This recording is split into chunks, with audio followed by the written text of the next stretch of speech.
26 अप्रैल 1999 की वो रात जब दिल्ली के एक इलाके में मौजूद एक रेस्टोरेंट में एक मॉडल की गोली मारकर हत्या कर दी गई। वजह सिर्फ इतनी सी कि उसने शराब परोसने से मना कर दिया था। ये मामला था सिर्फ एक मर्डर का नहीं, बल्कि ताकत, पैसे और रसूख के घमंड का। ये वो केस था जिसने पूरे देश को झकझोर कर रख दिया और न्याय व्यवस्था पर सवाल खड़े कर दिए।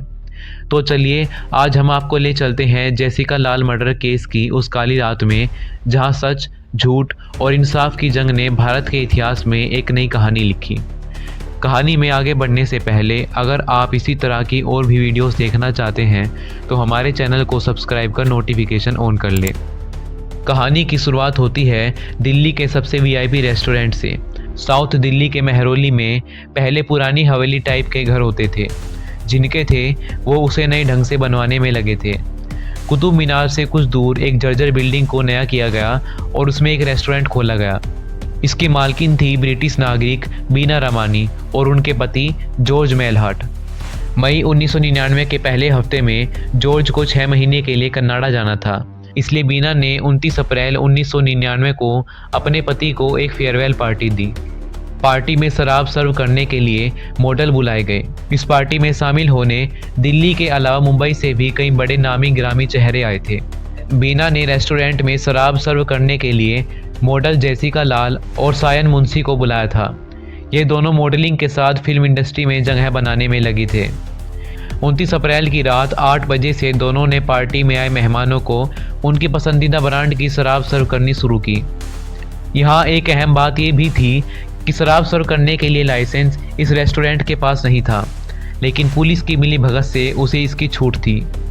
पार्टी में आए आधे मेहमान जा चुके थे और आधे फ्लोर डीजे पर थिरक रहे थे। दूसरी तरफ पूर्व केंद्रीय मंत्री विनोद शर्मा का बेटा सिद्धार्थ वशिष्ठ उर्फ मनु शर्मा अपने दोस्त अमरदीप सिंह उर्फ टोनी के फ्लैट पर शराब पी रहा था। शराब खत्म हो गई, तब उसे याद आया कि आज तो गुरुवार है, रेस्टोरेंट में थर्सडे स्पेशल पार्टी चल रही होगी। मनु शर्मा और टोनी एक गाड़ी में और आलोक खन्ना और बाहुबली नेता डीपी यादव के बेटे विकास यादव दूसरी गाड़ी में बैठकर रेस्टोरेंट पहुंच गए। चारों एक साथ रेस्टोरेंट के अंदर पहुंचे। शराब काउंटर पर जेसिका मौजूद थी, जो चीज़ों को समेटने में लगी हुई थी। मनु ने एक पैक शराब मांगी। जेसिका ने घड़ी की तरफ इशारा करते हुए टाइम खत्म होने की बात कही और शराब देने से मना कर दिया। मनु ने दोबारा मांगा। जेसिका ने फिर मना कर दिया। मनु ने 1000 रुपये ऑफर किए। जेसिका ने साफ मना कर दिया। मनु शर्मा गुस्से से लाल हो गया और पिस्तौल निकाल ली, लोड किया और हवा में फायर कर दिया, लेकिन फिर भी जेसिका नहीं डरी। मनु ने हाथ नीचे किए और जेसिका के सिर पर गोली चला दी। जेसिका गिर पड़ी। ये सब देख शराब सर्व करने वाला मॉडल सायन मुंशी घबरा गया और चीखते हुए वहां से भागा। गोली की आवाज़ से पार्टी में सन्नाटा छा गया। लोग जेसिका के पास पहुंचे। दूसरी तरफ मनु शर्मा तीनों दोस्तों के साथ वहां से निकल गया। लोग जेसिका को नज़दीकी हॉस्पिटल ले गए। डॉक्टरों ने रेफर किया। अपोलो हॉस्पिटल ले गए तो वहाँ के डॉक्टरों ने नब्ज टिटोली और हाथ जोड़ लिए। इस तरह 34 साल की जेसिका इस दुनिया से चली गई। गोली चलाने के बाद मनु शर्मा का नशा मानो उतर गया। वो बचने के लिए डीपी यादव के बेटे विकास यादव के घर गाजियाबाद पहुंच गया। मामला high profile restaurant, high profile model और हाई प्रोफाइल लीडर के बेटे से जुड़ा था, इसलिए पुलिस के बड़े अधिकारियों को लगा दिया गया। दिल्ली पुलिस गाजियाबाद से लेकर चंडीगढ़ तक छापेमारी कर रही थी। तभी 2 मई को मनु की टाटा सफारी को दिल्ली पुलिस ने नोएडा में लावारिस हालत में बरामद किया। जिस वक्त मनु शर्मा ने मर्डर किया, उस वक्त उसके पिता विनोद शर्मा हरियाणा कांग्रेस के जनरल सेक्रेटरी थे, जो 3 बार विधायक, 1 बार राज्यसभा सांसद और नरसिम्हा राव की सरकार में केंद्रीय मंत्री रह चुके थे। चंडीगढ़ में उनका होटलों का बड़ा कारोबार था। विकास यादव के पिता बाहुबली डीपी यादव उस वक्त राज्यसभा सांसद थे। ऐसे में पुलिस के ऊपर डबल प्रेशर था, लेकिन फिर भी मनु शर्मा पकड़ा नहीं जा सका। 6 मई 1999 को मनु ने चंडीगढ़ की एक अदालत में सरेंडर कर दिया। इसके बाद केस चलना शुरू हुआ। सायन मुंशी मामले का शिकायती बना। पुलिस ने उसके बयानों को आधार बनाकर एफआईआर दर्ज किया। मामले में कुल 101 गवाह बन गए। 3 अगस्त 1999 को पुलिस ने मनु शर्मा और उसके साथियों के खिलाफ चार्जशीट फाइल कर दी। 31 मई 2000 को मजिस्ट्रेट कोर्ट ने इस मामले को सेशन कोर्ट को ट्रांसफ़र कर दिया। सुनवाई शुरू हुई तो एक के बाद एक 33 गवाह मुकर गए। जेसिका का दोस्त सायन मुंशी ही धोखेबाजी कर गया। गोली लगते हुए जेसिका को और गोली मारते हुए मनु को सायन मुंशी ने सबसे करीब से देखा था, लेकिन अदालत में वह मुकर गया। उसने कहा, मुझे हिंदी नहीं आती। मैंने पुलिस को अंग्रेजी में बयान दिया, लेकिन पुलिस ने उसे हिंदी में लिखा। गोली चलाने वाले की पहचान पर उसने कहा, उस रात 2 लोगों ने 2 गोलियां चलाई थी। मुझे ये नहीं पता कि जेसिका को गोली किसने मारी। इसके बाद शिवदास और करण राजपूत भी बयान से पलट गए। सभी 9 आरोपियों को 21 फरवरी 2006 को पटियाला हाउस स्थित तत्कालीन एडिशनल सेशन जज SL भयाना ने बरी कर दिया। कोर्ट के आदेश के बाद पूरे देश में हंगामा मच गया।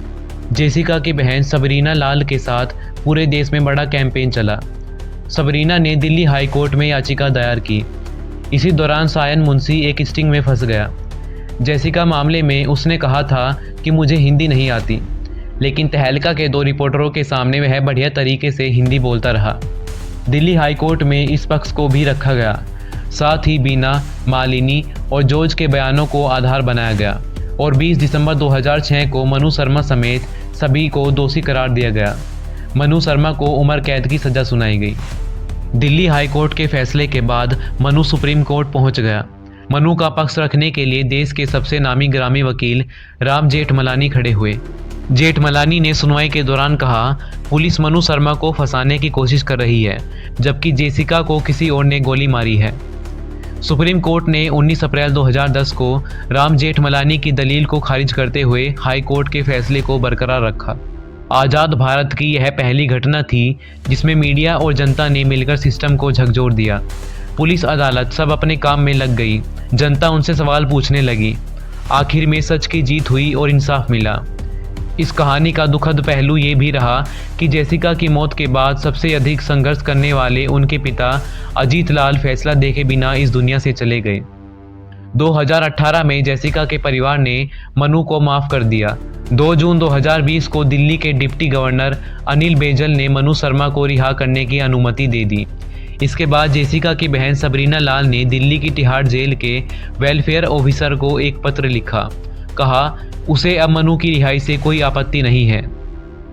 जेसिका लाल मर्डर केस ने यह साबित कर दिया कि चाहे ताकतवर लोग कितने ही बड़े क्यों न हो, सच्चाई और न्याय की जीत हमेशा होती है। जनता के संघर्ष और मीडिया के दबाव ने इस केस को एक ऐसी मिसाल बना दिया जो हमें ये याद दिलाता है कि अगर हम आवाज़ उठाएं तो सिस्टम को बदलने पर मजबूर कर सकते हैं।